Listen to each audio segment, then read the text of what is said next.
Hello, Maraya Brown here. I'm here with Corina Fitch. We're going to have a conversation specifically for women, in that late 30s and into your 40s that are curious about what if I still want to have a baby, or what if I'm in this postpartum phase, or I've got a little newborn at home while I'm transitioning through big changes in perimenopause. I'm guessing many of you may have heard of Ina May Gaskin and the farm. So Corina lives on the farm and she is a midwife. She refers to herself as a matrescence facilitator, which we get to learn more about. I'm like, what is that? She's a transformational coach. She's the founder of Motherfly, and she's been doing this work with women for over 30 years. You and I have been pretty kind of mirroring one another.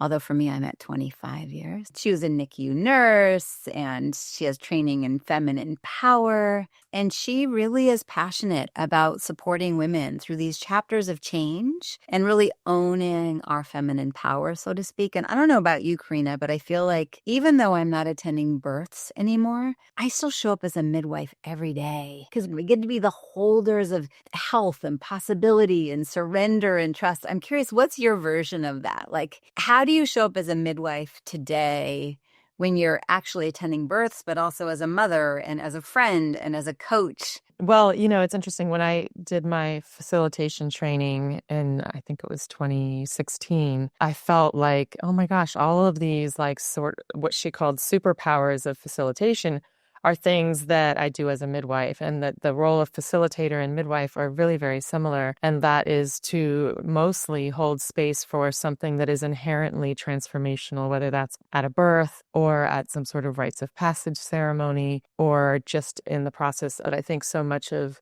midwifery is witnessing, acknowledging, and creating a container where the most potent transformation can happen. So you're not micromanaging. I feel like over the years as a midwife, from when I first started practicing till now, I do less and less at birth. And it's really beautiful. I was at a birth this morning and I got there like 15 minutes before the baby arrived. It was her second baby with me, and her first, she caught herself, and she's a doula type. And anyway, it's like so much of it is just being there, being present and holding space. And then, yes, you have your tools and your equipment should anything go awry, but most of the time you are allowing the woman to do the work that is hers to do and to catch her own baby and just be there to support her in that process. I love this so much. Like, one of the quotes that many of us hear is be more interested than interesting.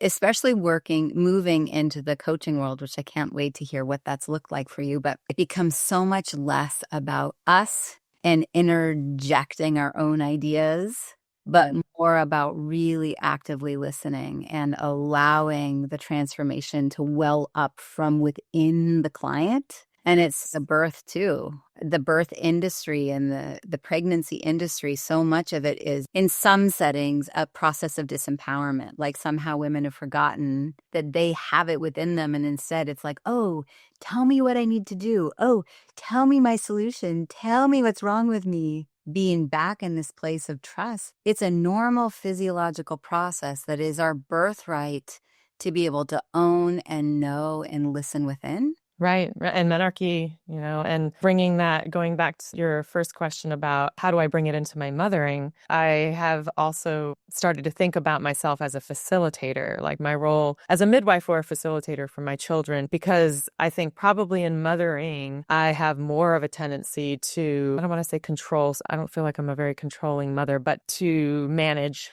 maybe. And learning about facilitation has caused me to step back and be like, you know what, my genius is as a midwife, and I can bring that, because mothering is actually something I have not felt like I'm in my zone of genius. Like when I became a mother, it was very, very humbling, and I felt like I was doing it wrong. And now it's like I can see how those same lessons of becoming less and less managerial in my approach in birth also can apply to mothering, and really trusting my child's own process of growth and transformation and learning, and seeing my job as somebody who creates a space for them to do that safely. And to trust that there are power, there's the child's power, and then there's God or universe's power. And, it's really not in our control. Yeah. So I'm curious for the women that are 35 and older, and they're still thinking about desiring to become pregnant, or they're early in their postpartum, and at the same time layering on these big changes that are happening and like, who am I? And whoa, I feel very different. And I'm curious, what are your thoughts on that time in a woman's life? And what are the important things that she's navigating? Having a baby for the first time after 35 from the medical community gets like a very bad rap, and they throw terms around like geriatric pregnancy, which I find totally appalling. And I have a lot of women that come to me in that age range and they're like concerned, am I high risk? Can I birth at home or in the birth center? And I always tell them, to really take it with a grain of salt, that it really has to do so much more with your lifestyle and how you take care of yourself. And I personally gave birth at 32, 40, and 42. And one thing that's different about women who are older is that they already have a very strong sense of their identity. They're not coming in as a 22-year-old having a baby who's still like, they're still grappling with their own, who are they? So it is a big adjustment. And I think the reason, aside from my own personal journey postpartum with my third, navigating mental health stuff, a lot of this desire to work with women beyond pregnancy and birth around this transformation of identity that takes place is because I feel like it's really under recognized. It's not spoken about enough. And there's actually a term for it, and that term is matrescence. And matrescence just speaks to profound transformation of identity that takes place when women become mothers. And that includes physical changes, it includes hormonal brain changes. You can actually learn that you're pregnant by doing an MRI of the brain before you could pee on a stick and find out you're pregnant. That's how early we start to see those brain changes. And it's a time of increased neuroplasticity. So we're very open to learning new things, to learning, this all task of care for a tiny human. And it's like you're stepping into a new social role. So there's all these social changes. There's spiritual changes, and all of these changes together are known as matrescence. So it's very similar to a word that everyone knows, which is adolescence, right? In adolescence, we go through all those same changes. But adolescence is something that is known, is recognized, is named. And so because of that, we are able to kind of prepare our children for what they're going to go through. We're able to support them through it. Matrescence, even though the term was coined back in the 1970s by an anthropologist, Donna Raphael, it didn't really get spoken about much until like the last 10 years. And I think that when we can name something, we can support it. And if something goes unnamed, it's invisible, we're unable to support it properly. And matrescence is a process that requires guidance and support. I mean, if you think about like getting married, you don't just plan a wedding by yourselves. Usually people hire somebody to help them with that. And so it's as something as huge as becoming a parent, a guide is really helpful. Do you think it's fair to say that right now in 2025, more women than ever are struggling to become pregnant? I would say that's probably true. Yeah. And do you have any thoughts on why or what might be going on there? I think stress is a huge factor. I mean, women are having children later on average. So we know that there is some degree of decline in fertility with that. It's not always as limiting as people believe, or especially the medical community. But I think stress is huge. We live in a culture that is go, go, go all the time. We don't take time to stop and pause. And even just like the pressure to bounce back postpartum also is not helpful. But I think that Americans have lost sleeping skills. They've lost the ability to get their body to wind down, to downregulate the nervous system. I know for me personally, I had a miscarriage before I conceived my second daughter, and I thought I would just get pregnant again right away and that would be my healing. And then it took me almost a year, and it wasn't until I quit one of my jobs. I had a contract job that I quit, and I ended up, when I conceived, it was in this period, this window where I wasn't on call. So for me personally, I know stress was a big factor. And then of course we have all the endocrine disruptors and things like that in our environment. Right. So stress, sleep, endocrine disruptors. Yes, yes. And also like this sprinkle of surrender, the deflating of the agitation and nervous system on alert all the time. And instead just moving into this chapter of, oh, what if I actually surrender and drop into receivership? And oh my gosh, from that point forward, birth, postpartum, motherhood, whoo, shakes us at the knees, that's for sure. I gave birth to my last at 40 as well. So 3 kids. All of my babies were born at home. And, it's so fascinating. Geriatric, like, come on. According to who? Based on what statistic? I'm not a statistic. I'm not an average woman. And even if I was, I'm not going to take on that identity. It's really like denigrating. And I think it comes from a fear of our power, of what we're actually capable of. And so if matrescence is moving into this new identity, so to speak, of becoming a mother, and then how fascinating that this conversation is kind of layering a woman who's becoming a mother and at the same time in the midst of the beginning or mid stages of also becoming the crone in this perimenopause, menopause journey. And now they're happening simultaneously. Some of them at the same time that their daughters from earlier are going through adolescence and puberty, layering that. Yeah, it's a lot. That was me with my third. My oldest at that time was 9, but I was 42, had my third. When it moved into postpartum depression and anxiety, questioning everything, my identity, I felt like I couldn't be a midwife anymore because it didn't feel sustainable. I was the primary breadwinner for my family and had to go back to births when Amaya was 6 weeks old. And I started to doubt my knowledge and skills as a midwife. I felt like a terrible mother. And I just felt like, well, if I'm not a midwife, like, who the fuck am I? Because I've known from when I was 12 years old that I was to be a midwife. And I think for me, that was one of the hardest parts about my mental health journey, was like being in that amorphous place of the unknown, this liminal space between, who I was and who I was becoming, and feeling also so much shame because I felt like I was a failure as a mother. I was a failure as a midwife, and a midwife who can't enjoy her motherhood. I didn't tell anyone that I was struggling, except my therapist, for like a year. And I think one of the key pieces in moving out of that was learning self-compassion. And I'm still learning it. It's like, I'm going to keep learning it, I think, for the rest of my life. But we can be so hard on ourselves. And there's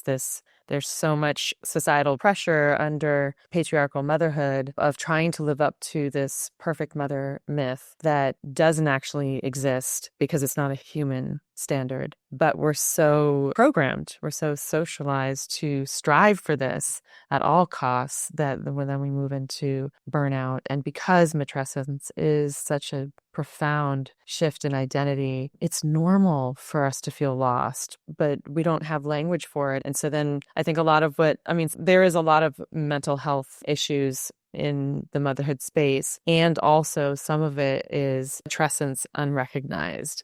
Just like a woman in labor reaches that place in transition where she's like really overwhelmed. She doesn't feel like she can make it through and she's losing herself. And that's part of the process. There's a death when we give birth. And I love that you're using this example because during transition, adrenaline starts to surge. And so a woman's body, it's an intense time, but it's also, we feel the adrenaline and we go, oh, am I supposed to be afraid? Because adrenaline is part of that fight, flight, freeze response. And yet it's coming at the perfect timing when a woman is, right around 8 centimeters, and it's preparing us for the next chapter of birth. Be in the total surrender and the total trust and get ready to start pushing. Perfect analogy to then go, right, where are those moments when in becoming a mother or some chapter of change where we know that change is the most confronting thing that we could ever do? It's also the time of transformation. And if we just stayed afraid in transition and like, no, hold it in, the baby's just going to stay there. And some people do that for a while. Right. Versus to really find that deep trust and surrender to acknowledge, oh, there's some adrenaline, but it doesn't mean that I have to be afraid of it or hold on or clench. that it can also be the hormone of excitement. And so I'm curious, on the other side, when women have really fully embodied, they've embraced the excitement and allowed for the transformation and the change to take place and all the juicy, empowering, like silver lining on the other side. What is possible? What do you see in the women that you've worked with and the transformation and the work that you've personally done? What is possible? So much. So there's a Greek word, entelechy. I don't know if you've ever heard of it, but entelechy refers to the hidden potential within a thing or a person or an animal. And so the entelechy of an acorn is to become an oak tree, and the entelechy of a caterpillar is to become a butterfly. And the entelechy of each of us is to become ourselves fully. And what I see over and over, and I noticed this in doing interviews for my podcast and for the summit that I did, that over and over I'd hear this story of how motherhood brought the woman to her sacred work in the world or changed the nature or the direction of her work. So often I see that women don't just birth a baby, but they birth a new business. So I really believe that Matrescence is actually designed to be an enrichment program.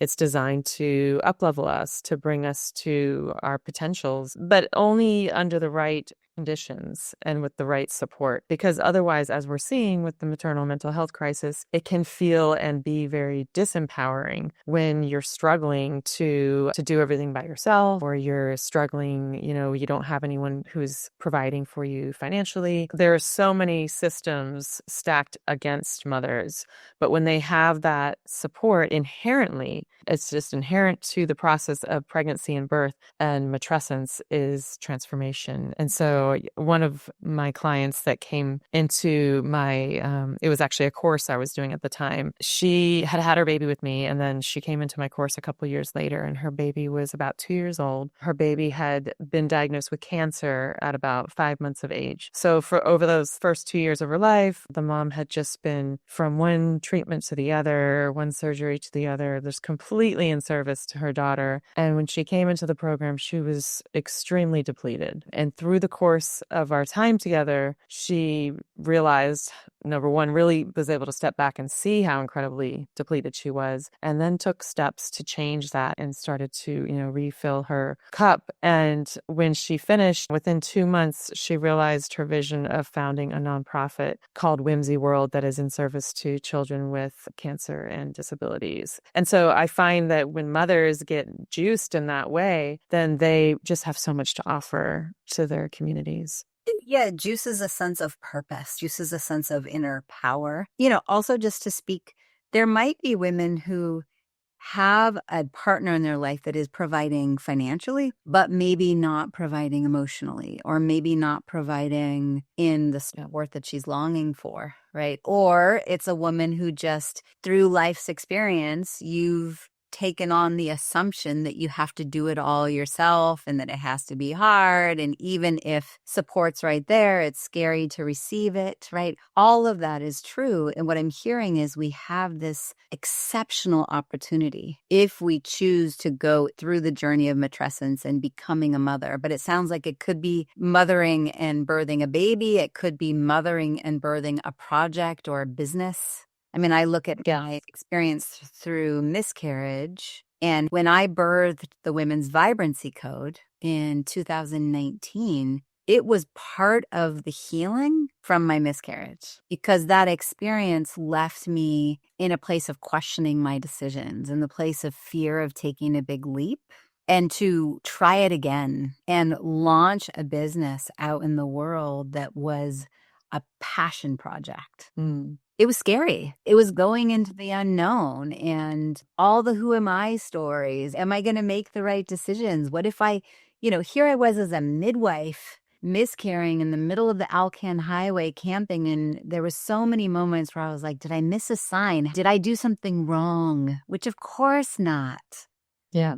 But the healing of birthing something new, like staying in it and continuing to hold it, even when the unexpected comes, and even when we're thrown off center and maybe our sleep is compromised or we have to make really hard decisions. It's this amazing opportunity to birth a new version of us. One of my coaches says that who I've been is zero indicator of what is possible of who I'll become. Yeah, I birthed a project after the miscarriage that I had, and then it taking so long, it felt like forever to get pregnant again. And then I ended up producing a theater show about the journey of my miscarriage and the road to reconception. And brought together 28 dancers and musicians, and it brought together all of the pieces of myself. It was really like Motherfly before I started Motherfly. It was like my dance world, my birthing world. There were several midwives in the show, and because I also play percussion, the drumming world, and telling the story of pregnancy loss, which is, I think, another story that's not told enough. And I found personally when I went through my experience that I was grieving silently. I was grieving to myself because people don't know what to say to you when you tell them you've had a miscarriage. And often we have a miscarriage before we've shared the news that we're pregnant. Yeah, the loneliness epidemic is a real thing. And even I heard you reference shame. When here you were becoming a mother and a midwife at the same time and feeling like there was this self-judgment and self-doubt of I'm trying to do it all and I'm not doing any of it well, and now I feel ashamed and so I go hide. Maybe don't share it with anyone out in the world. And I'm sure everyone listening can have some version of, oh yeah, I don't know. Like we all have our stories. Does it feel like it's a burden? Does it feel like we're going to be misunderstood? Is there shame? Versus really expressing the imperfection that so shows up through perimenopause. I mean, oh my gosh, it's uncomfortable. My mood is changing. My libido is changing. My sleep is changing. How I view myself and my dreams for the future are changing. My energy is changing. I'm becoming more unapologetic and single-minded, and I don't want to juggle all the things anymore. But who am I? And I'm a mom at the same time. I mean, who I showed up for as a mom with number 3 was very different. It was easier to hand off that baby or prioritize my sleep. Can you relate to that? Yeah. And I think like each time we have a baby, we enter like a new process of matrescence. I always call it a labyrinth because I like the labyrinth as a metaphor. But it's like we start that new labyrinth each time. Each baby brings out different parts of us as mothers. We've learned things along the way from our first children. And yeah, I think like, I grew up on the farm. So I grew up in community where there was a lot of like sharing of the responsibility of taking care of the kids. So we used to have usually like one adult from the house would watch the kids for the day while the other adults would be out working. And we were called kid herds because there's big groups of kids.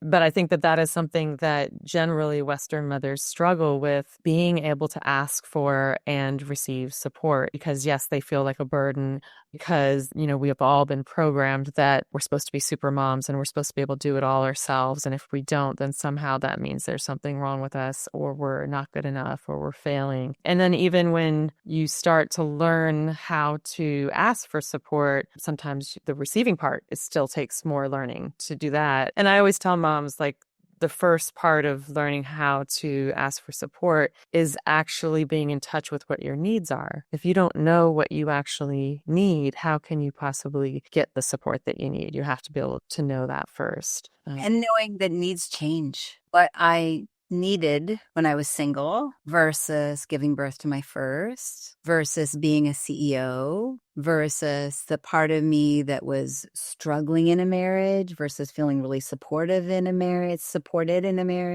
the version of me that was on airplanes every month versus the version of me that was settled here in this community. Like, our needs get to change. What do you think is the biggest struggle for moms these days? I think maternal mental health is at the top, and with that, burnout. And I think that the root cause of the epidemic of both of these things, because I think it was a few years back, the State of Motherhood survey, they put out a survey every year about Motherly. I don't know if you know Motherly. It said 97% of moms report some degree of burnout. And so mothers start to think like that's just part of motherhood. You just burnt out. That's just part of being a mom and just accept it. But really, it's deeply rooted in patriarchy and in the patriarchal institution of motherhood, which is very different from the act of mothering, right? The institution of motherhood has all these rules. And Sophie Brock speaks a lot about this in her work. She's an Australian sociologist, and she talks about her fish tank of motherhood theory. And so within that theory, the tank itself are all the rules of institutionalized motherhood. So you're supposed to be infinitely patient. You're not supposed to need much sleep. You're supposed to always make all your food from scratch and organic, and your kids are never on screens. And, the list can go on and on and on. And then the mothers are the fish swimming in the tank. Those are the mothers themselves. The water is the socialization. So how we're taught to be mothers. And the act of swimming is the actual act of caregiving, the doing work of motherhood. And so when we're all like just in this tank and we're under the influence of these rules that are not necessarily explicit, it's all very subconscious, then it has us trying harder and trying harder and trying harder to be that perfect mother, to be that super mom who is able to juggle all the things, the partnership, career, deeper callings, and motherhood, and to be able to do that without support. That's the ideal that, we're supposed to try to live up to. So it's no wonder that so many people are burnt out, because that's exhausting and it's not realistic. And what we actually need is more matriarchal model for motherhood. And that's what I like to call the motherfly. And the motherfly, I chose that name because it relates to the butterfly, which is the classic symbol of transformation, but also as in a mother who is flying and thriving. And a motherfly knows how to ask for and receive support. She also understands that the importance of holding her own dreams and visions with the same care that she holds her children. And, with the caterpillar, in order for the caterpillar to become a butterfly, it's not like they just read some self-help books and eat well and turn into a butterfly. No, they go through a massive disintegration and reformation. And what allows the caterpillar that safety to dissolve literally into mush and reemerge as the butterfly is the chrysalis. And for mothers, I believe that chrysalis is the village. And we're missing our villages. And we have virtual villages, and those are great because sometimes people are like geographically isolated, or it's hard for them to get in the car and get anywhere. But nothing beats an in-person village. However, your village can show up for you. Like all the work that I do now in my coaching and facilitation is group work. I start in pregnancy. I do pregnancy like group prenatal visits. And so they start to exchange numbers and start to build a network. And it's only been 100 years maybe in the course of human history that we've been in the nuclear family, which has become like the standard. But for most of human history, we were raised in villages and tribes, and caregiving and a child rearing was the responsibility of the whole community. It wasn't just on one person's. You mentioned growing up on the farm. I need the listeners to understand she doesn't mean just, oh yeah, I grew up on a farm where there was cows. For those that don't know what the farm is, can you just speak a little bit to what is the farm? Like, what was the nature of your experience in the village, in the community? So the farm was is an intentional community that was founded in 1971 by a group of San Francisco hippies that were following their spiritual guru. His name was Stephen Gaskin. And Stephen started doing these lectures in the Bay Area in San Francisco and called Monday Night Class. And he would speak about like Eastern spirituality and Christianity and psychedelics and kind of all of it together. And so then he was invited to speak at college campuses around the country. And a bunch of people that had been following him asked, well, hey, can we go with you? And he was like, sure, you got to get some buses. So they got like 20 school buses that were, outfitted to be a place that you could live. And they were driving around the country. And when they got to Tennessee, they found land. It was cheap land, and it's really beautiful here. It's very green. We live on an aquifer, so we can drink the water from our tap. The water's amazing. But they bought the land and decided to live these ideals that they were all sharing. And so the community was founded on the ideals of nonviolence, sustainability, veganism. It was a vegan community at that time. It no longer is. And midwifery became one of the hearts of the community. And babies started to be born on the caravan. And so Ina May, who was Stephen's wife, she started attending births out of necessity. And that was the original farm midwives who are, famous around the world because of Spiritual Midwifery, the book. Empirically, they learned by attending births. And then they also got to study a little bit with a local doctor here. But we lived in communal houses. So, you might live in a household of 30 people of different families, some single people. There was lots of babies being born, lots of births happening, in the community. And we didn't use money at all. So, like, you went to the store and you got a certain amount of like beans and rice based on how many people were in your household. We had our own school, we had our own soy dairy. And so I grew up just like around other kids all the time. And we actually didn't call our parents mom and dad. I'm not totally sure why that was, but I think some of it was just practical because you're living in a house with several families. And if you said mom, several people might turn. So when I moved off the farm into mainstream America, people thought I was really weird for a variety of reasons. But that was one of them, was like, oh my God, you call your mom by her name? That's so rude. And I was just like, oh, I thought that's what people did. But yeah, we always had people to play with. I mean, we had so much freedom to explore the woods, and we could walk up to the barn and ride a horse and walk to the school. And so now I'm back here, and my younger girls just love it, and they have that same freedom to be able to roam around that they would never get anywhere else.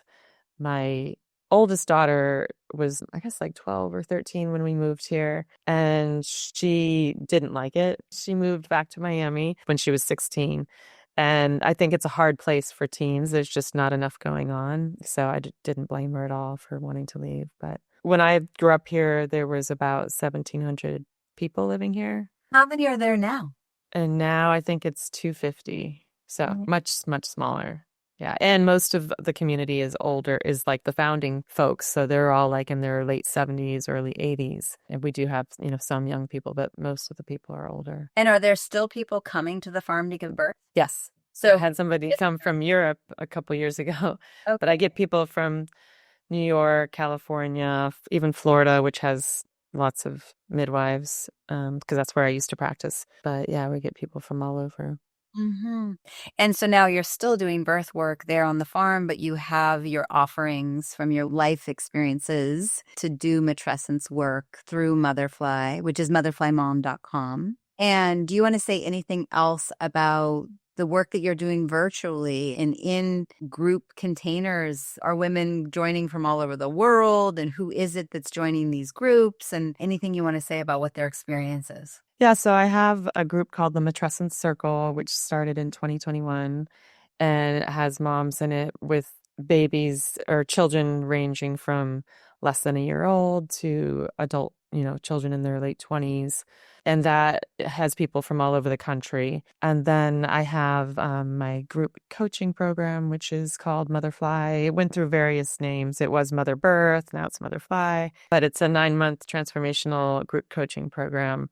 And also people join from all over. If they're local, they get a few things that I can't provide virtually, like certain ceremonies and stuff. And then I also have a podcast called Mother Tongue that kind of came out of these 2 global summits I did in 2021 and 2022. And that's also a great space for people to kind of get to know me and my work and what I'm up to. I also have a free offering that I do monthly that's been going for about 9 years called the Postpartum Mamas Circle. And you can find it through my Instagram. You can also find the masterclass through the Instagram. If you're listening on the Women's Vibrancy Code podcast or on the YouTube channel, I'm sure you can go to motherflymom.com. I'll make sure that your Instagram handle, Motherfly Tribe, is in the show notes. Make sure you click down there. She and I both, it sounds like both of us, we love to offer complimentary services to those that, one, you get to benefit from it and really be in full receivership. Take the notes, do the do. And also it gives you an experience to receive from both of us and get a feel for how we facilitate and what type of community we bring in. And is it big crowds or small and intimate. And that way it gives you a chance to kind of dip your toe and really feel it. And then obviously there are lots of possibilities to listen on the podcast. We both have one. And then group containers. I hear loud and clear that the loneliness epidemic and how much we're doing things alone is not going to get us where we're longing to be. Right. And that loneliness, the being disconnected from others is what really drives shame, because you don't realize other people are struggling in the same way you are. And so you think you're the only one. And then shame, unfortunately, is not conducive to growth at all. It keeps us stuck. So that is definitely like a big focus of my work, is to mitigate shame, to create spaces where people can really share authentically and know that they're not going to be judged. And once that happens, once you're in a space like that and you hear other moms share and you realize you're not alone, the shame it dissipates, it melts away. I just finished facilitating a couples retreat down in Mount Shasta, and there was so much about it. Like, words cannot express how powerful and loving and just spectacular it was. You know, bringing up how shame can be a very isolating experience. To go into a group setting, so much of the aha and the depth comes from hearing others share. Listen to others sharing through our own lens and our own life's experience, and we get to go, oh, I'm not the only one, or wow, I can really see my version of that. The other thing that became really true for me after this last experience was it's so good for women to be doing women's circles and to be in that container and to be able to have that safe space where we share with one another and listen with one another in the way that women are so good at. And it's also imperative for men to be doing men's work and in men's groups. And what was fascinating is in this couples retreat, all of the individuals are in men's groups and women's group doing their own work, but to watch the convergence and to feel the potency of the men being able to be witnessed and held and appreciated, and the women to really be given the snapshot into men's valor and dedication, and to be able to be held and really soften our ability to be in receivership. It was so healing. I think it's healing work for the globe. And so just to put that plug in, yes, to do our work in group dynamics as women as we're journeying through matrescence. And if you have a male partner or husband who's also doing his own, to find the moments where we can merge. We need to start merging these groups. Any last thoughts, anything that feels unsaid for you, for the listeners? Well, I was just going to say that I totally agree with you as far as bringing the men into it. And I'm doing my first couples retreat for pregnant couples in February in Mexico. So I'm excited to work with men for the first time. And we have some male facilitators who are also going to be a part of it. But I think that women in particular have been doing work together for a long time. And I think it's, at least here on the farm, like the women's circle has been going for like 30 years. And I think the men's circle has been going for like 10. And we're finding that we do need to start to come together. But I guess my final words, I just want to reiterate like how deep and profound and expansive the transformation is of matrescence, and make sure that you have some support for that in your life, whether that's just one girlfriend or a group of mothers or a matrescence guide. But it's a dynamic process, and it's designed to, like any transformational process, to push us to our edges. And so there will be times that feel really disorienting, and just know that, it's all part of the journey. Absolutely. There's so many possibilities, and we get to be in the receivership of support. Yes. And it's so spectacular that we live in a day and age where that support, we're not just limited by the geography that we live in. There is tremendous support all over the globe, and you can plug into a community of like-minded women that potentially live all over the world and receive from one another and have matrescence facilitation and hormone and perimenopause facilitation, so that we find our power and really get to deepen into these moments and chapters of real identity change to become her. Like this, I always keep this at my desk. What would she do? You have this option right now, today, to say, who I've been is zero indicator of who I'm becoming, and who is she?